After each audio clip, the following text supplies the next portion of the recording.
question period. The member from Thornhill. Very much, Speaker, and good morning. My question this morning is for the Minister of Finance.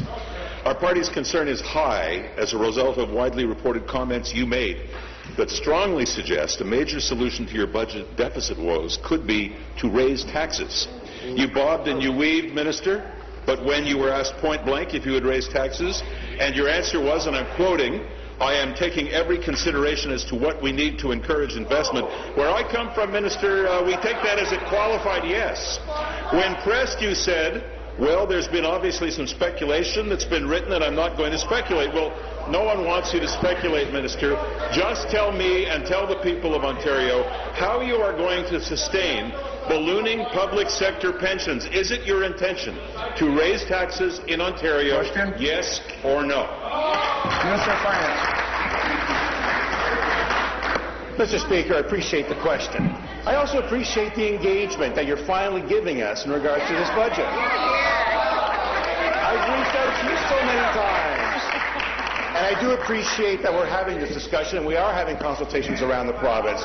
But let's be clear. What have we done? We've cut taxes. We've cut taxes for personal. We've cut taxes for corporates. Ontario is one of the most competitive tax jurisdictions anywhere in the world. We're attracting investment. We're attracting investments that's staying in Ontario. And as a result of these initiatives, we've now been able to garner 400,000 net new jobs since the recession. The fundamentals in Ontario are strong. Poised to do so much more. I look forward to working with all sides of the House and making this a very good budget for the people of Ontario. I can't say you're not learning. So it seems dodgeball is not confined to phys ed courts and gymnasiums. You and your Premier have evaded every question, every public question pertaining to cutting costs, public sector pension payments, public sector wages, program spending, no apparent curtailment anywhere. Meanwhile, you claim you're on track to eliminate the deficit by 2017 without any figures to support that claim.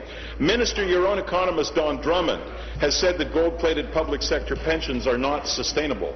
Minister, you have provided no evidence of any concrete plan to control spending, and with your public sector pensions in place, Ontario is staring down the barrel of a fiscal gun. You will not commit to holding taxes at present levels. So, Minister, tell Ontario and tell me this. What specific spending do you intend to reduce and by how much, or what specific taxes are you raising? Mr. Speaker, the only Dodge that we have on our side is David Dodge.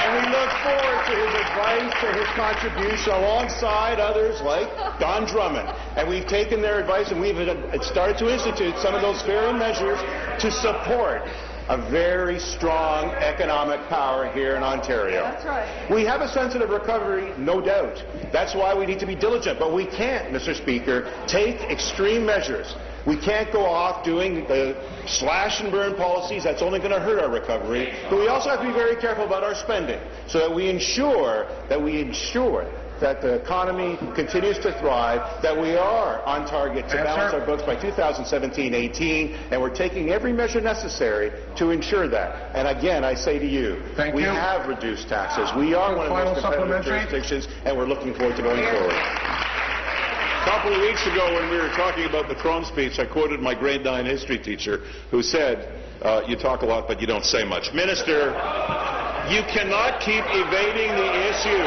You can't keep evading the issue. Balancing budgets can only result from increasing revenues or reducing costs, or a combination of the two. You and I both know that.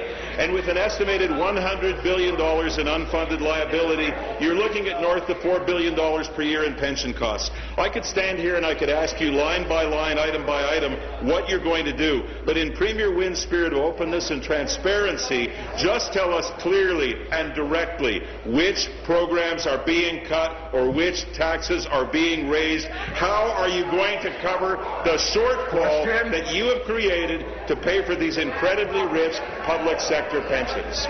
Minister of Finance.